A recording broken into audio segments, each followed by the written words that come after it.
kita dapat berkumpul dalam acara diseminasi budaya positif tentang modul 1.4 yang nanti akan disampaikan oleh Ibu Nani Pujiati SPD. Saya selaku moderator akan menyampaikan susunan acara pada hari ini. Yang pertama adalah nanti langsung kita pembukaan. Setelah pembukaan nanti pemaparan diseminasi budaya positif oleh Bu Nani. Setelah itu adalah tanya jawab. Kita saling menanyakan, saling berbagi ilmu tentang budaya positif tersebut. Terus nanti setelah itu kita penutup. Baiklah, untuk acara hari ini kita buka dengan bacaan basmalah bersama-sama. Semoga dengan bacaan basmalah acara diseminasi hari ini dapat berjalan dengan lancar tanpa suatu halangan apapun. Amin. Selanjutnya adalah presentasi diseminasi budaya positif yang akan disampaikan oleh Bu Nani. Kita dengarkan bersama-sama hal-hal baik yang akan disampaikan oleh Bu Nani, materi apa saja yang akan disampaikan Bu Nani. Selanjutnya waktu kami persilakan kepada Baik, terima kasih Bu atas kesempatannya. Assalamualaikum warahmatullahi wabarakatuh. Waalaikumsalam warahmatullahi wabarakatuh. Selamat pagi Bapak Ibu. Pagi. Nah, ini berarti Bapak Ibunya rada-rada kurang fokus ini ya. Oke, coba Bapak Ibu boleh kita bernyanyi sebentar biar tambah semangat. Oke, kita nyanyi lagu Balonku. Ya, 1, 2, 3. Balonku ada 5, rupa-rupa warnanya, hijau, kuning, kelabu, merah muda dan biru, meletus balon hijau ter, hatiku sangat kacau. Balonku tinggal 4, ku pegang erat-erat. Baik, Bapak Ibu, setelah menyanyikan lagu Balonku, tadi yang meletus balon warna apa? Hijau. Warna hijau. Karena yang meletus balon warna hijau, sekarang ada pertanyaan. Yang tinggal 4 itu warnanya apa saja coba?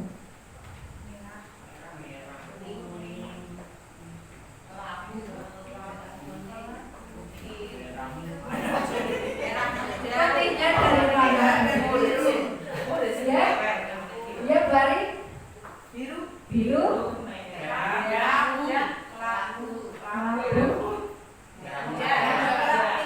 merah sendiri, muda sendiri, apa merah muda? Nah, jadi 4 warna yang tersisa itu ada kuning, kelabu, merah muda, dan biru. Oke, kita tetap fokus ya Bapak Ibu. Sebelumnya, pertama-tama mari kita panjatkan puji syukur kehadirat Allah SWT yang telah melimpahkan rahmat dan hidayahnya kepada kita semua, sehingga pada kesempatan siang hari ini kita dapat berkumpul bersama dalam acara diseminasi budaya positif modul 1.4 CGP Angkatan 7 yang nanti akan saya sampaikan. Dan bukan berarti saya yang menyampaikan ini lebih paham, tapi saya yakin Bapak Ibu di sini lebih nanti lebih banyak sekali pengalaman-pengalamannya. Maka dari itu nanti saya mohon sharing dan bimbingannya sekalian dari Bapak Ibu. Baik, langsung saja pada kesempatan siang ini, seperti yang pernah disampaikan oleh Pak Ali sebelumnya, mungkin tentang budaya positif. Nanti mungkin ada sedikit tambahan atau saya melengkapi dari yang kemarin sudah disampaikan.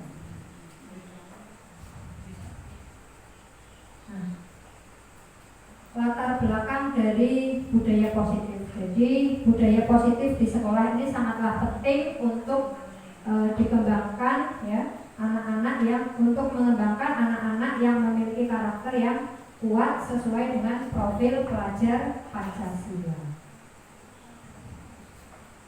Baik, budaya positif ini sebenarnya sudah dilaksanakan di sekolah kita ya Bapak Ibu ya. Karena budaya positif itu apa Bapak Ibu? Budaya positif adalah kebiasaan yang baik. Ini sudah ada beberapa kebiasaan-kebiasaan yang baik yang sudah dilaksanakan di sekolah kita. Nah, kebudayaan positif ini, budaya positif ini akan membentuk karakteristik karakter yang kuat sesuai dengan profil pelajar Pancasila. Profil pelajar Pancasila ini ada 6 yang kita ketahui, yaitu yang pertama beriman dan bertakwa terhadap Tuhan Yang Maha Esa dan berakhlak mulia. Ya. Kemudian mandiri, bergotong royong, berkebinekaan global, bernalar kritis dan kreatif. Ya, ada lagunya ya. Belajar Pancasila, beriman dan bertakwa dan berakhlak mulia, mandiri dan bergotong royong, berkebinekaan global, kreatif dan bernalar kritis. Ya, itu nanti bisa diajarkan ke anak-anak. Kemudian pada kesempatan kali ini nanti saya akan menyampaikan tentang eksplorasi konsep budaya positif. Di antaranya ada disiplin positif dan nilai kebijakan universal, kemudian ada teori motivasi, hukuman, penghargaan dan restitusi. Selanjutnya ada keyakinan kelas, kebutuhan dasar manusia dan dunia berkualitas. Kemudian ada 5 posisi kontrol dan segitiga restitusi.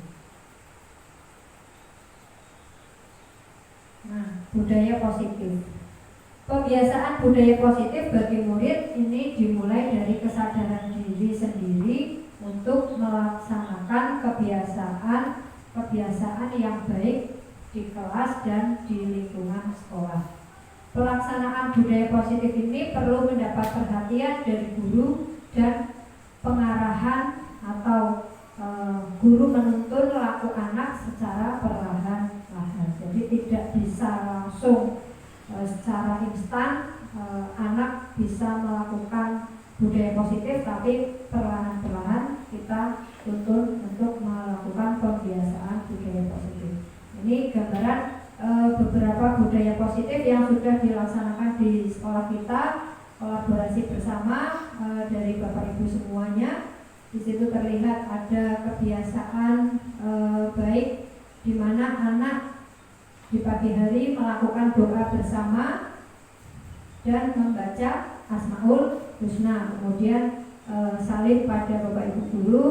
Setelah itu anak-anak dilanjutkan dengan membersihkan halaman sekolah. Kemudian juga di situ ada anak-anak yang ikut membantu menyiram dan merawat kebun sekolah. Dan yang terakhir itu di pojok bawah ruang kelas yang nyaman. Nah, di situ terlihat bahwa ruang kelas itu ditata semenarik mungkin anak-anak terlibat dalam pengelolaan kelas. Nah, itu adalah beberapa contoh budaya positif yang sebenarnya sudah dilaksanakan di SD Negeri Karanggoda. Jadi perlu kita terus tingkatkan agar tetap membudaya, agar karakteristik profil pelajar Pancasila di sekolah kita semakin kuat. Selanjutnya yaitu disiplin positif. Makna kata disiplin itu dimaknai dengan sesuatu yang dilakukan seseorang pada orang lain untuk mendapatkan kepatuhan. Kita cenderung menghubungkan kata disiplin dengan ketidaknyamanan. Nah, sebagai contoh, disiplin harus disiplin, berangkatnya jam 7 sudah sampai sekolah. Padahal kadang di satu sisi kita banyak sekali tantangan atau kegiatan yang lain yang belum terselesaikan juga. Nah, ini kadang membuat kita merasa tidak nyaman. Aduh, saya belum ini, aduh saya belum ini. Padahal kedisiplinan itu harus. Awalnya mungkin kita akan merasa tidak nyaman, tapi ketika sudah dilaksanakan dan dibudayakan itu akan menjadi disiplin yang positif. Selanjutnya, disiplin positif dan nilai-nilai kebijakan universal. Menurut Dr. William Nisser, dalam teori pilihan itu mengusulkan bahwa manusia mampu mengendalikan diri. Kontrol perilaku seseorang hanya dapat dikendalikan oleh dirinya sendiri. Otak dan pikiran kita memungkinkan kontrol perilaku dari dalam dirinya. Jadi ada nilai kebijakan universal yang mana guru dapat mengontrol murid. Sebenarnya itu tidak ya, tapi guru di sini nanti membebaskan siswanya untuk memilih, sebaiknya seperti itu. Kemudian ada nilai kebijakan yang mengatakan bahwa penguatan positif itu efektif dan bermanfaat. Tetapi ketika nanti siswa itu sadar, mereka pasti akan menolak kalau dipaksakan untuk diberikan penguatan secara paksa seperti itu. Kemudian ada nilai kebijakan juga, jika kritik dan membuat orang merasa bersalah itu dapat menguatkan karakter, nyatanya itu anak seringnya akan merasa gagal. Jika anak itu dikritik dalam melakukan kesalahan, pasti anak itu akan lebih merasa gagal. Kemudian ada nilai-nilai kebijakan yang lain, nilai kebijakan di mana orang dewasa memiliki hak untuk memaksa. Nah, itu justru nanti akan merusak atau menumbuhkan hubungan permusuhan kalau jika anak itu akan dipaksa oleh orang dewasa. Jadi nanti di sini akan muncul rasa dendam, suatu saat nanti saya akan mungkin membalas atau seperti apa. Itu justru nanti ketika anak-anak dipaksa, nanti timbulnya adalah hubungan permusuhan. Baik Bapak Ibu, dalam perilaku manusia melakukan kegiatan itu dilandasi oleh 3 motivasi. Di antaranya yang pertama yaitu untuk menghindari ketidaknyamanan atau hukuman. Yang kedua, untuk mendapatkan imbalan atau penghargaan dari orang lain. Yang ketiga, itu untuk menjadi orang yang mereka inginkan dan menghargai diri sendiri dengan nilai-nilai yang mereka percaya. Jadi jika Bapak Ibu melihat perilaku manusia atau perilaku anak didik kita, itu sebenarnya mereka mempunyai 3 alasan atau 3 motivasi. Yang pertama mungkin karena mereka saya mau melakukan karena untuk menghindari hukuman, supaya saya tidak dihukum atau supaya saya tidak didenda, saya akan melakukan seperti ini, saya akan manut, saya akan mengerjakan tugas. Kemudian saya juga akan melaksanakan ini, nanti saya pasti akan dapat imbalan atau hadiah dari orang lain. Itu poin 1 dan 2 munculnya adalah motivasi dari luar seseorang atau motivasi eksplisit. Nah, yang ketiga ini adalah munculnya dari diri kita sendiri, yaitu untuk menjadi orang yang mereka inginkan dan menghargai diri sendiri dengan nilai-nilai yang mereka percaya. Kadang motivasi intrinsik ini mungkin sedikit bertentangan dengan orang lain, tapi mereka punya alasan, mereka punya nilai-nilai yang mereka percaya. Baik, Bapak Ibu. Selanjutnya yaitu tentang hukuman, konsekuensi, dan restitusi. Apa sih itu hukuman?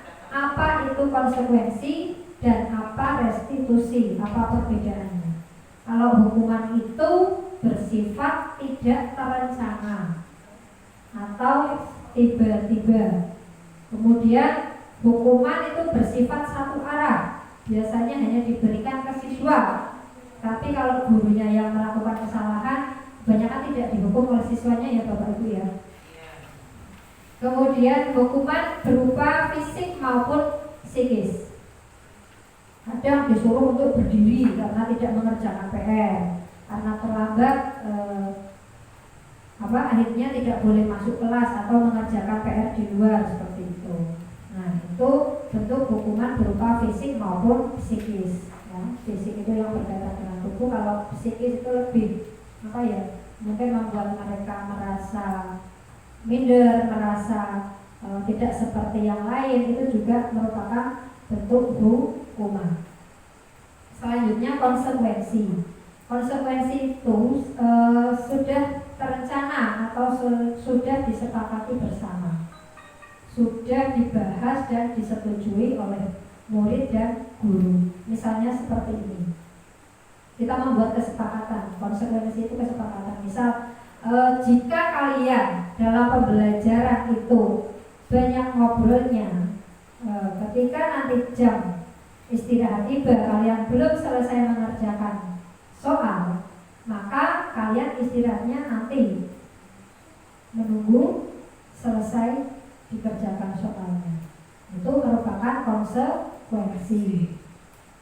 Itu bukan hukuman ketika yang lain sudah istirahat, dia masih di kelas untuk mengerjakan atau menyelesaikan soal ataupun tugasnya. Jadi itu merupakan konsekuensi. Selanjutnya restitusi. Restitusi itu memperbaiki hubungan dan memperkuatnya. Restitusi adalah tawaran, bukan paksaan. Selanjutnya keyakinan kelas. Keyakinan kelas itu bersifat lebih abstrak dari peraturan. Seringnya di sekolah itu menggunakan peraturan sekolah yang dimana dibuat oleh sekolah. Guru dan anak-anak tinggal melaksanakan. Tapi kalau keyakinan kelas itu adalah berupa pernyataan-pernyataan yang universal, yang dibuat dalam bentuk positif. Keyakinan kelas hendaknya tidak terlalu banyak sehingga mudah diingat dan dipahami. Keyakinan kelas sebaiknya sesuatu yang dapat diterapkan. Semua warga kelas hendaknya ikut berkontribusi dalam membuat keyakinan kelas lewat kegiatan curah pendapat. Jadi kalau tadi peraturan sekolah itu dibuat oleh sekolahan tanpa adanya curah pendapat atau kontribusi dari siswa dan guru, kalau keyakinan kelas ini harus ada curah pendapat antara guru dan siswa. Kemudian setelah keyakinan kelas ini dibuat, itu bersedia meninjau kembali keyakinan kelas dari waktu ke waktu. Apakah keyakinan kelas yang dibuat itu masih dilaksanakan apa tidak? Apa hanya sekedar dibuat? Ini perlu untuk ditinjau kembali dalam pelaksanaan. Baik Bapak Ibu, kita lanjut mengenai kebutuhan manusia, kebutuhan dasar manusia dan dunia berkualitas. Jadi manusia itu mempunyai 5 kebutuhan dasar. Yang pertama yaitu kebutuhan untuk bertahan hidup. Seperti contoh makan, minum itu untuk bertahan hidup. Kemudian berpakaian, ya, mempunyai tempat tinggal itu juga untuk bertahan hidup. Kemudian manusia juga butuh kasih sayang dan rasa diterima, love and belonging. Mereka mendapatkan kasih sayang dan rasa diterima oleh yang lain. Jika itu tidak dipenuhi, maka seseorang itu dapat dikatakan gagal. Kemudian manusia juga butuh kebebasan atau freedom. Tidak bisa manusia itu untuk selalu terus dikekang atau diatur terus menerus. Mereka juga butuh kebebasan. Selanjutnya manusia juga butuh kesenangan, fun.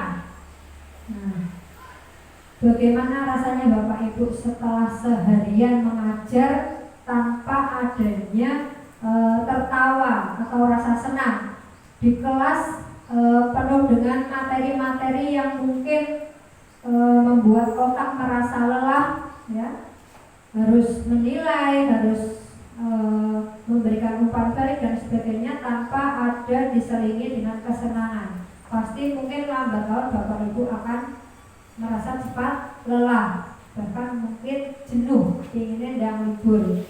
Itu untuk mendapatkan kesenangan. Kemudian manusia juga membutuhkan penguasaan atau power, yang mana agar manusia itu bisa mengatur dirinya sendiri. Kadang ada yang mohon maaf, manusia tidak punya kekuasaan, hidupnya terkekang dan selalu diatur. Itu artinya mereka tidak mempunyai kekuasaan. Ini sebenarnya perlu dan sangat setiap orang harus mempunyai kekuasaan terlebih untuk diri mereka sendiri. Nah, baik Bapak Ibu, dari 5 kebutuhan dasar tadi, ketika seorang murid melakukan suatu perbuatan yang mungkin bertentangan dengan nilai-nilai kebijakan atau melanggar peraturan, hal itu sebenarnya dikarenakan mereka gagal memenuhi kebutuhan dasar mereka. Ada alasan mereka melakukan suatu tindakan. Sebagai contoh, mungkin anak ini kenapa sih diajar kok lari ke sana kemari terus? Sebenarnya apa yang mereka butuhkan? Nah, mungkin yang pertama, anak itu mencari perhatian dari kita sebagai guru. Ada ya Bapak Ibu ya, mungkin salah satu murid atau beberapa anak yang sering meminta kita perhatian, ya. Kemudian mungkin dia selalu marah-marah. Ini anak kenapa kok selalu marah-marah? Kita harus tahu sebenarnya kenapa. Mungkin dia butuh kasih sayang, butuh diterima oleh orang lain. Sering selalu disalahkan sehingga dia akhirnya akhirnya dia seringnya marah-marah.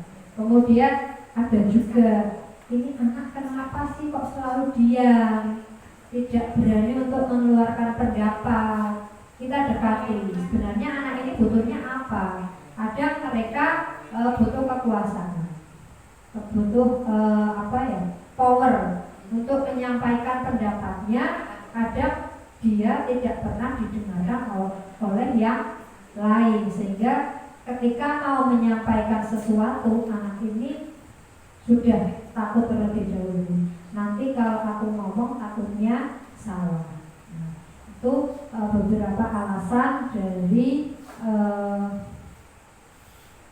murid yang melakukan suatu perbuatan yang bertentangan dengan nilai-nilai kebijakan. Sekali lagi kita lihat kembali, sebenarnya apa sih kebutuhan dasar mereka yang melatar belakangi perbuatan tersebut sehingga mereka melakukan kesalahan atau kegagalan.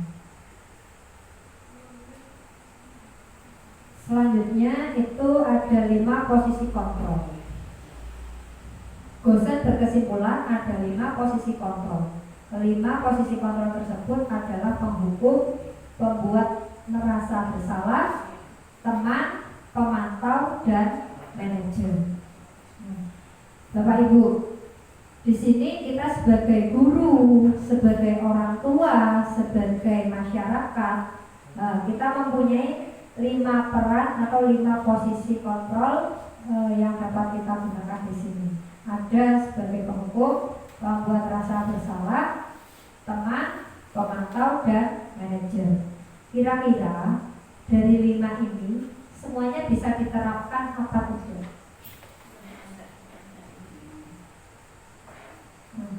Setiap orang mempunyai ciri masing-masing. Kadang ada yang berlaku seperti penghukum, ya. Ada yang sering membuat anak itu merasa bersalah. Kemudian bisa mereka seperti teman, ya, pemantau dan manajer. Ciri 5 posisi kontrol tersebut dikatakan sebagai penghukum. Biasanya mereka menggunakan hukuman fisik ataupun verbal. Jadi tidak hanya dihukum fisiknya saja. Seseorang yang suka marah-marah, nunjuk-nunjuk dan lain sebagainya, berkata kasar, itu juga dikatakan sebagai penghukum. Ya. Misal sebagai contoh, anak datang terlambat, langsung push up 10 kali. Nah, itu mereka memberikan hukuman fisik. Kalau tidak, kamu itu selalu datang terlambat. Dari mana saja? Kenapa tidak bisa datang seperti yang lain lebih awal? Itu pun bentuk penghukum ya Bapak Ibu ya, karena mereka menggunakan hukuman verbal, berbicara lebih keras di depan teman-temannya. Jadi akan membuat anak merasa merasa gagal, merasa malu di depan teman-teman. Kemudian kata-katanya itu seringnya menggunakan patuhi aturan saya atau awas, nanti kalau tidak nurut ya, Bu Guru beri sanksi atau beri hukuman, Bapak Guru beri hukuman. Kemudian pembuat merasa bersalah, terus suaranya lebih lembut, ya. Gimana coba kalau orang tua kamu tahu kalau kalian begini? Pasti dengan seperti itu anak akan merasa bersalah. Kemudian ada posisi kontrol sebagai teman. Biasanya ini menggunakan hubungan baik dan humor. Contohnya, ya sudah, kali ini tidak apa-apa, nanti ibu bantu bereskan. Membiarkan anak-anak seperti itu tidak apa-apa ya. Kemudian posisi sebagai pemantau, ini biasanya berdasarkan pada peraturan-peraturan dan konsekuensi. Memantau dari peraturan-peraturan dan konsekuensinya bagaimana. Nah, ayo, kalian tahu peraturannya apa? Kalian harus bagaimana mestinya? Itu sebagai contoh posisi kontrol sebagai pemantau. Kemudian posisi kontrol sebagai manajer. Nada suaranya tulus, bahasa tubuh tidak kaku, kemudian mendekat ke murid. Biasanya menyelesaikannya bisa begini. Apa rencana kamu untuk memperbaiki hal ini? Jika kamu melakukan kesalahan seperti ini, apa yang dapat kamu perbaiki? Nah, itu contoh posisi kontrol sebagai manajer. Kira-kira Bapak Ibu, apakah semua anak itu bisa kita posisikan posisi kita sebagai kontrol, sebagai manajer?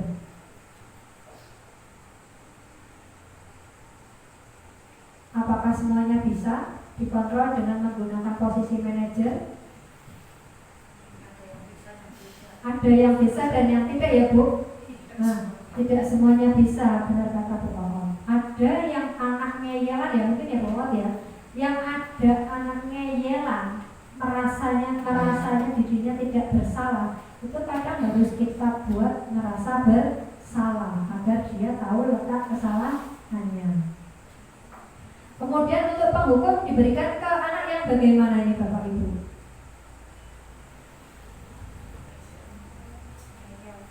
Yang ngeyel juga, biar dia jerah.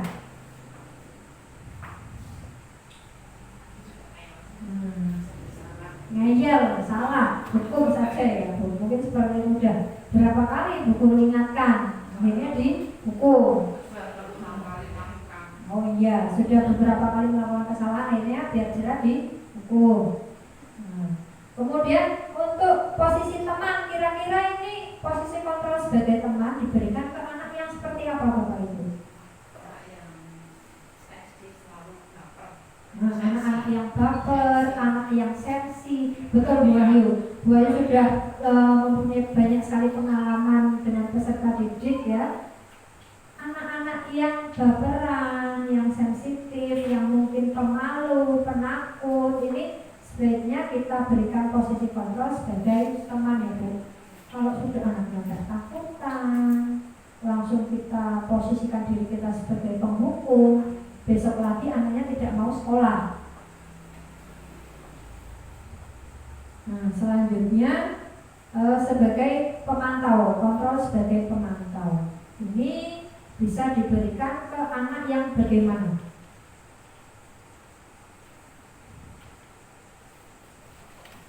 Peraturannya apa? Anak yang pelupa ya Bapak Ibu ya. Kadang kalau tidak diingatkan, ada anak-anak yang suka lupa. Padahal sudah sering diingatkan. Ayo, bawa minum. Saya sendiri juga sering mengingatkan. Bawa minum setiap pembelajaran PJOK. Saya kalau haus tidak usah lari ke warung atau penjual, tinggal kalian izin minum agar tidak menghabiskan waktu pembelajaran. Kemudian kontrol sebagai manajer, ini yang mungkin lebih tepat ya. Nada suara tulus, kemudian bahasa tubuh tidak kaku dan mendekat ke murid. Ini biasanya diarahkan pada anak-anak untuk memperbaiki kesalahan tanpa kita harus memberikan hukuman ya. Berbicara dengan lebih lembut, dengan mengerti perasaan mereka, alasan mereka melakukan kegiatan seperti itu. Kemudian kita minta untuk mereka bagaimana cara memperbaikinya.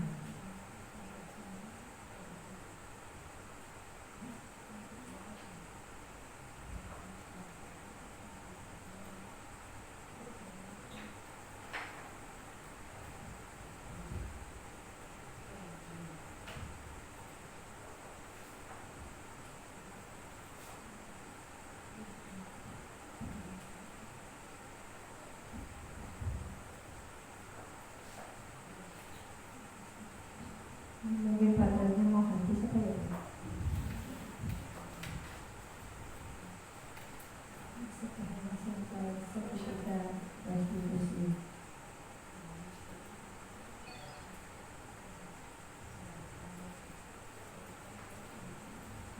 Setelah kita mengetahui 5 ciri posisi kontrol, sekarang kita ke segitiga restitusi.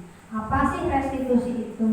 Restitusi adalah proses menciptakan kondisi bagi murid untuk memperbaiki kesalahan mereka sehingga mereka bisa kembali pada kelompok mereka dengan karakter yang lebih kuat. Itu menurut dosen tahun 2004. Jadi setiap anak itu kadang membuat kesalahan ya. Nah, kesalahan itu tidak harus selalu dengan kita perbaiki dengan hukuman, tapi kesalahan itu bisa mereka perbaiki ya dengan menguatkan karakter mereka. Proses 3 tahapan tersebut didasarkan pada prinsip-prinsip utama dari teori kontrol, yaitu langkah yang pertama menstabilkan identitas. Nah, kita semua akan melakukan hal terbaik yang bisa kita lakukan. Kemudian langkah yang kedua yaitu melakukan validasi tindakan yang salah. Ya, semua perilaku memiliki alasan. Jadi kita ingat kembali tadi bahwa kita dalam melakukan perilaku itu mempunyai 3 motivasi, dan dalam kehidupan manusia itu mempunyai 5 kebutuhan dasar yang harus terpenuhi. Itu diantaranya yang mempengaruhi perilaku seseorang. Tahapan yang ketiga yaitu menanyakan keyakinan. di mana kita semua memiliki motivasi internal, motivasi dari dalam diri kita. Ini proses segitiga restitusi.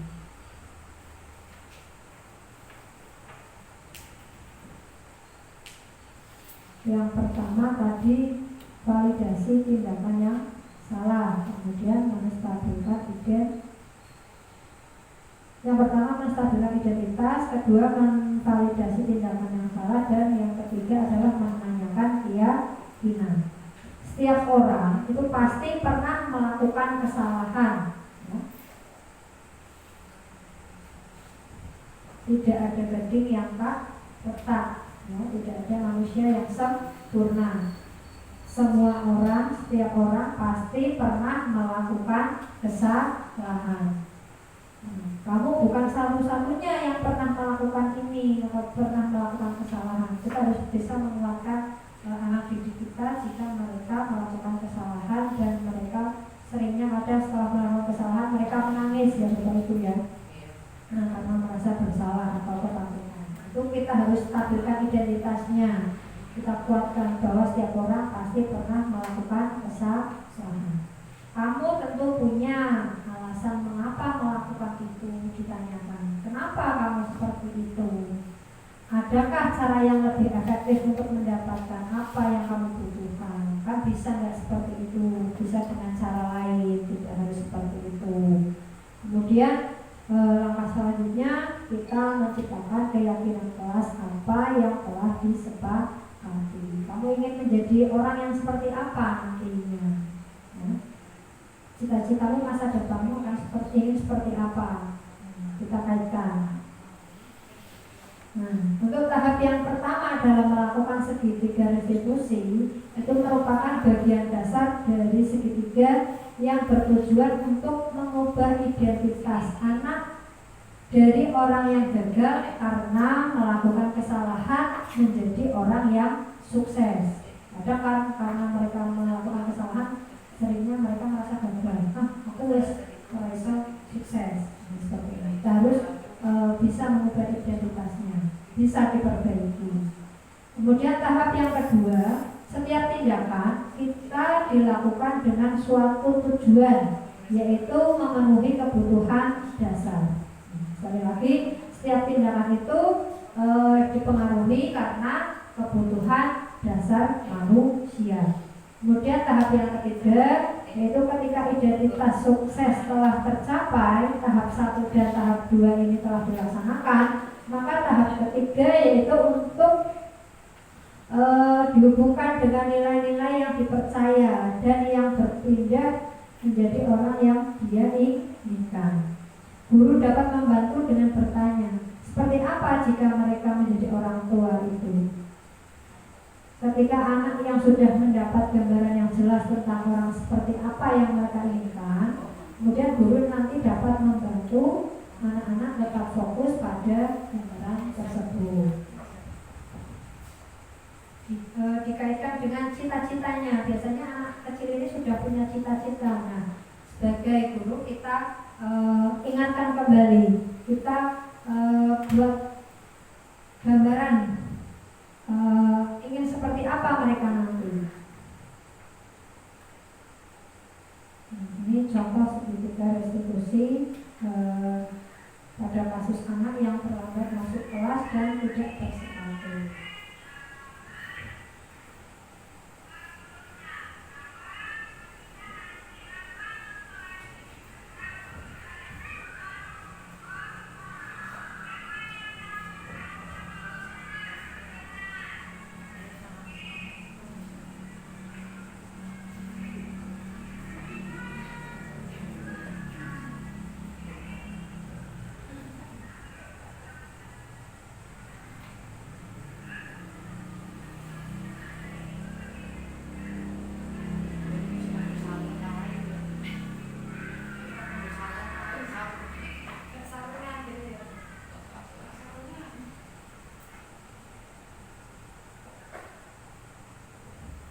Kadang ada beberapa anak yang jika mereka melakukan kesalahan, jika ditanya di depan teman-teman tidak mau menjawab ya Bapak Ibu. Nah, maka kita perlu mengajaknya ke pindah tempat atau ke lain tempat untuk kita tanyakan.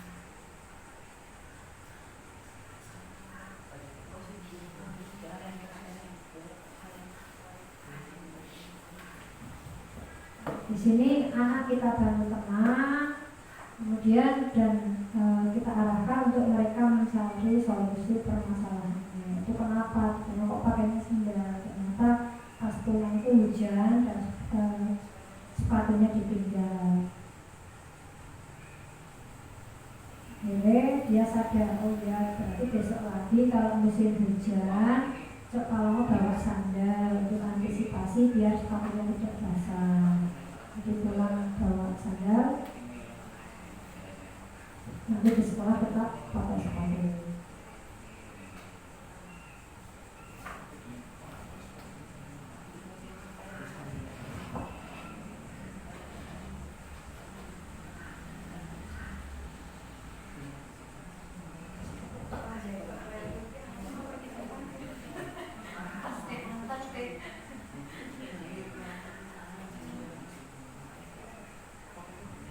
Kedua itu memvalidasi masalah.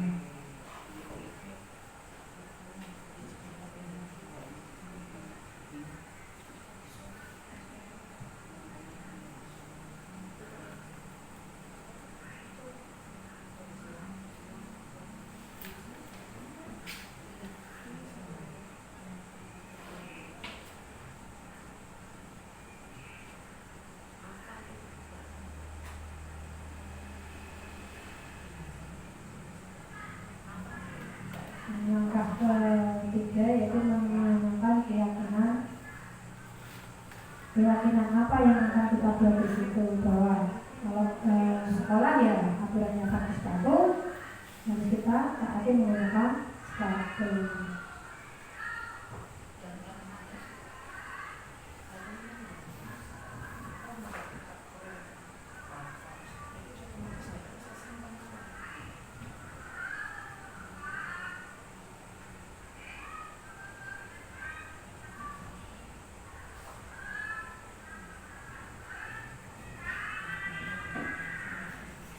Setelah dibuat keyakinan yang kuat itu harus diterapkan bersama.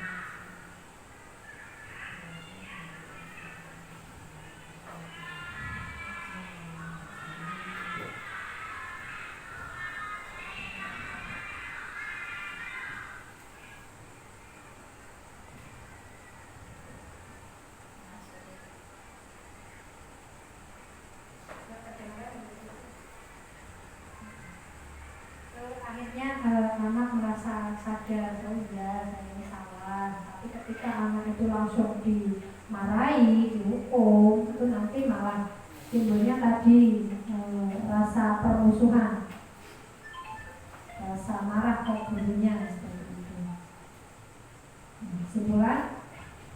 Kesimpulannya mengenai peran guru dalam menciptakan budaya positif di sekolah itu sangatlah penting Bapak Ibu. Dengan menerapkan konsep-konsep inti seperti disiplin positif, kemudian motivasi perilaku manusia, yang mana ada hukuman dan penghargaan, terus posisi kontrol dan restitusi, serta keyakinan sekolah atau keyakinan kelas dan segitiga restitusi.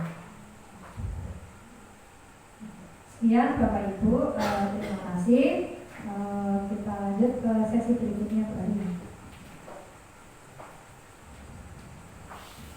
Terima kasih pada Bu Naomi yang telah menyampaikan materi atau memaparkan materinya tentang budaya positif. Selanjutnya adalah sesi tanya jawab atau mungkin berbagi pengalaman tentang budaya positif dari Bapak Ibu.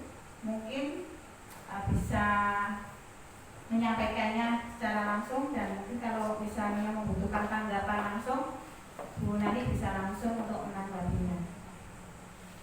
Monggo, sinten mungkin berbagi tentang budaya positif, tentang tadi yang disampaikan Bu Nani.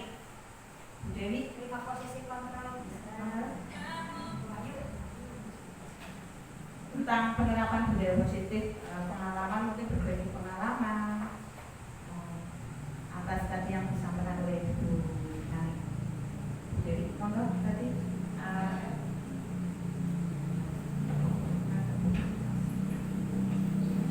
Assalamualaikum warahmatullahi wabarakatuh. Waalaikumsalam warahmatullahi wabarakatuh. Saya akan memberikan sedikit pengalaman saja. Kalau pas di kelas tadi posisi ya. Kadang di kelas itu kita sebagai guru kepingin di dalam pada waktu pembelajaran itu anak-anak konsentrasi semua. Nah, pada waktu itu kita kan kepingin jadi guru itu yang akrab dengan anak-anak itu ya. Dilalui beberapa hari, katakanlah 1 minggu atau 2 minggu. Ternyata itu dari anak-anak sendiri itu terlalu dekat dengan kita, sehingga mereka itu kadang-kadang berani gitu ya, berani untuk bercanda, berani untuk bertanya secara katakanlah tidak sopan, atau menjawab dengan tidak sopan, atau sering menyela pembicaraan. Padahal kita berniat untuk menjadi teman yang baik akrab. Tapi kalau kita di kelas itu kok terlalu keras nih, tidak ada akarnya, kok serius banget di kelas, nah itu bagaimana?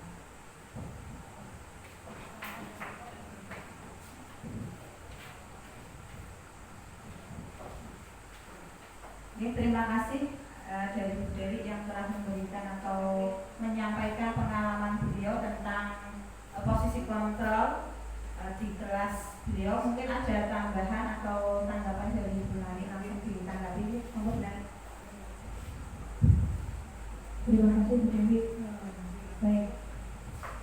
Kadang memang 5 posisi kontrol ini ada sisi positif dan negatifnya ya Bapak Ibu ya. Seperti yang tadi dikatakan sama Bu Dewi, bahwa kalau kita terlalu sepanang di kelas itu anak-anak tadi tidak mendapatkan kebebasan. Mereka akan tertekan dan merasa bosan, mungkin seperti itu, merasa tidak nyaman dan sebagainya. Baik. Selanjutnya Bu Dewi menerapkan posisi kontrol sebagai teman di dalam kelas. Seminggu 2 minggu anak-anak merasa nyaman, merasa akrab dengan Bu Dewi, sehingga mungkin mereka sudah merasa seperti teman sendiri. Ngobrolnya pun mungkin bahasanya kurang sopan mungkin ya Bu ya. Kemudian juga lebih berani untuk menyampaikan pertanyaan atau pendapat yang justru kurang sopan seperti itu.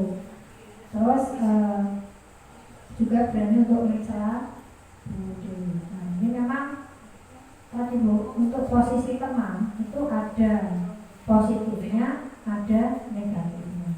Tadi seperti yang saya sampaikan bahwa tidak semua anak ini dapat diperlakukan dengan posisi kontrol sebagai teman,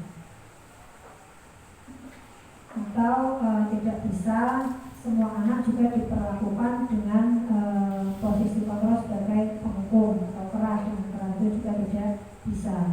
Maka kita harus bisa menjadi posisi kontrol sebagai manajer yang mana kita nanti dapat, yang pertama dapat menerapkan posisi kontrol sebagai teman. Tapi setelah itu sudah terjalin keakraban, tetap kita harus ada batasnya.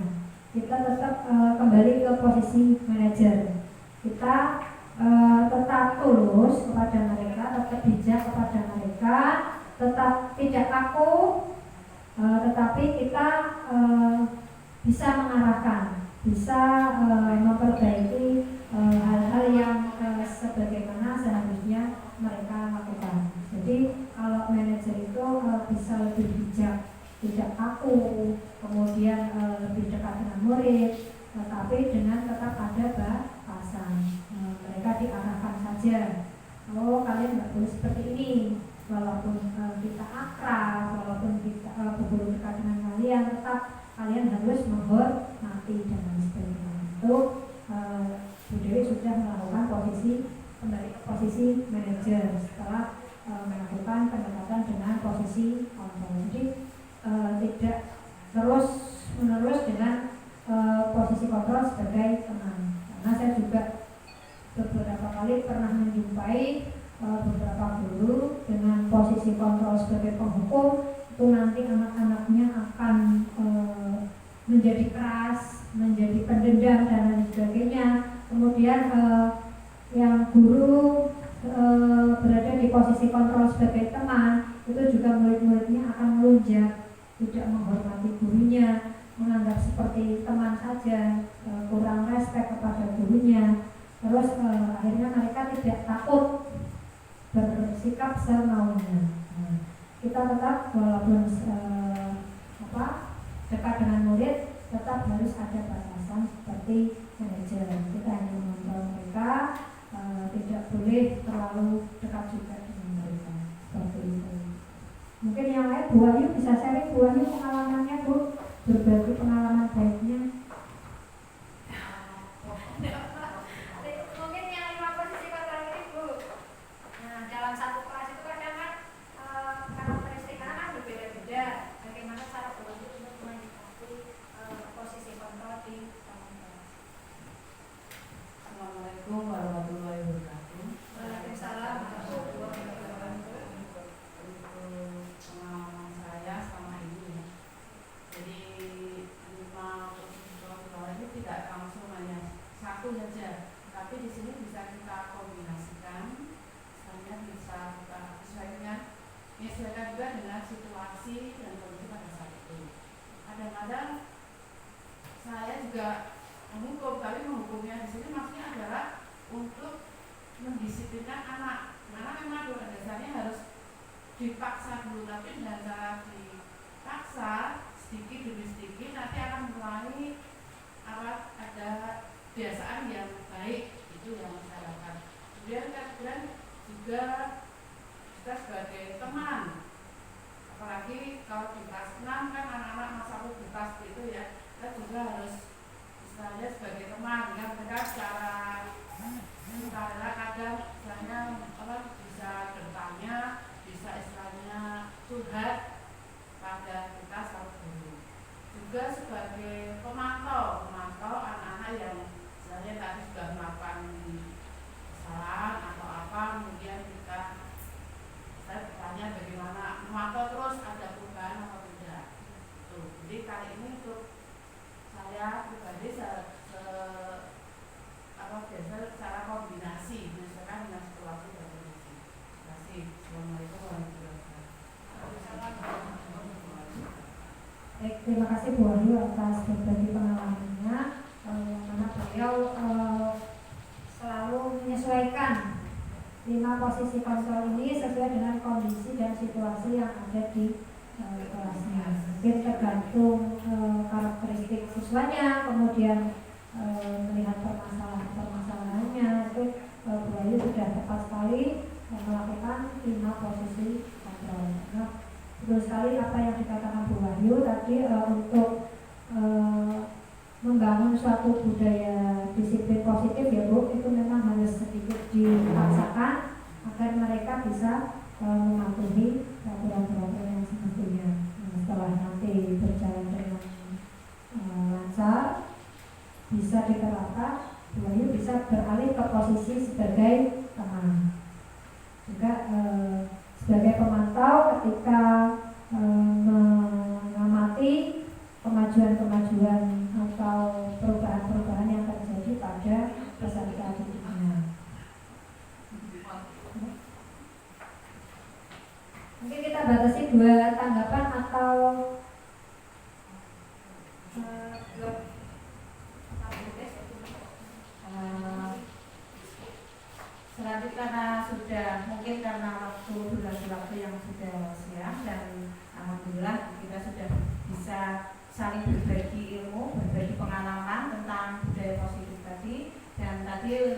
tanya jawab, kesimpulannya bahwa posisi kontrol, masing-masing dari 5 posisi kontrol itu memiliki sisi positif dan sisi negatif. Kita harus bisa memahami posisi kontrol yang tepat untuk menangani sebuah masalah pada anak didik kita, sehingga kita dapat mencapai suatu kondisi disiplin yang positif. Mungkin itu saja. Untuk selanjutnya, terima kasih pada Bu Nani yang sudah menyampaikan pemaparan diseminasi budaya positif hari ini. Selanjutnya adalah penutup. Mari kita tutup acara ini dengan bacaan hamdalah bersama-sama.